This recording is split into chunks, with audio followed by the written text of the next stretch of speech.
The doorbell echoed just after sundown. I hadn't been expecting anyone. My son and his wife were away on a trip, leaving care arrangements for my grandson.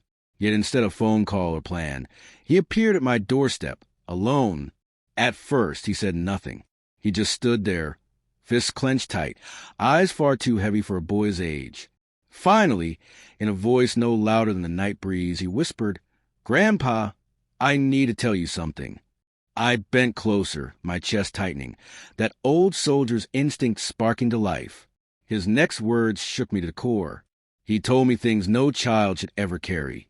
Secrets whispered in the dark when his father was away. Stories of his stepmother's so-called friends who visited. Words she made him repeat. Punishment she dealt out when he resisted. His eyes searched mine, pleading for belief. I saw the truth written on his small body. Faint bruises around his wrist, a mark across his collarbone. My hands wanted to shake, but I forced them still, my face calm, though inside the storm had already begun. Later, after I tucked him into the spare bed, I sat in the shadows for hours. I thought about my son, working, traveling, building the life he thought was whole, completely blind to what happened behind closed doors, blind to the woman he trusted. I had always noticed something about my daughter-in-law's smile, too polished, her laughter rehearsed. I ignored it, convincing myself she was good for him. But now her painted smile twisted in my mind against my grandson's trembling confession. Betrayal was no stranger to me. But this was blood. And no one lays a hand on my blood. I didn't confront her. Not yet. Instead, I worked quietly, methodically. I photographed the bruises as my grandson slept. I copied call logs from the landline. I searched drawers when she wasn't home, bank slips, strange receipts, motel bookings under other names. Her life unraveled like a map of rot. More than one lover, more than one secret. And behind her polished mask, she was bleeding my son's accounts dry. Every smile she gave him was bought by another man's touch. Every promise was wrapped in deceit.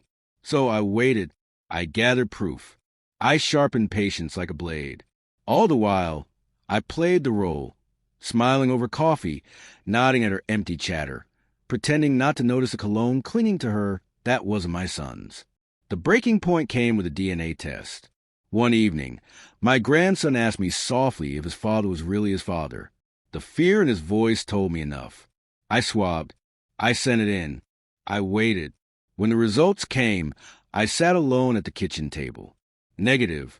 Not my son's child. The air drained from the room. The boy I loved as my own flesh and blood was proof of her betrayal. That night, I called her over while my son was away. She arrived smug. "Certain I want to talk." I slid the papers across the table. Her eyes widened as she read. She stammered, cried, reached for me with trembling hands. I stayed cold. "You lied to my son. You stole 10 years of his life. And you hurt that boy." Her body crumpled into the chair, her face breaking under truth's weight. I didn't shout. I didn't strike her. I simply set 2 envelopes on the table. One for my son, filled with DNA results, photos, receipts. The other for the authorities. Her face drained. "You wouldn't," she whispered. I looked at her the way you look at something already gone. "I already have."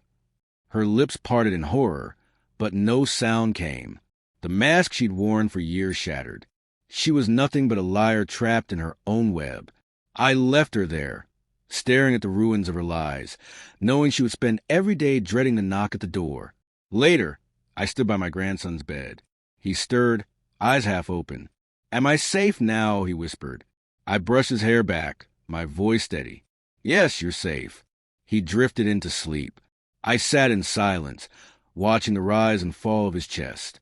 The house was calm, but my mind was not. Betrayal burns, but silence burns longer. And now, she would learn that. I had shown her the cost of deceit without raising a hand.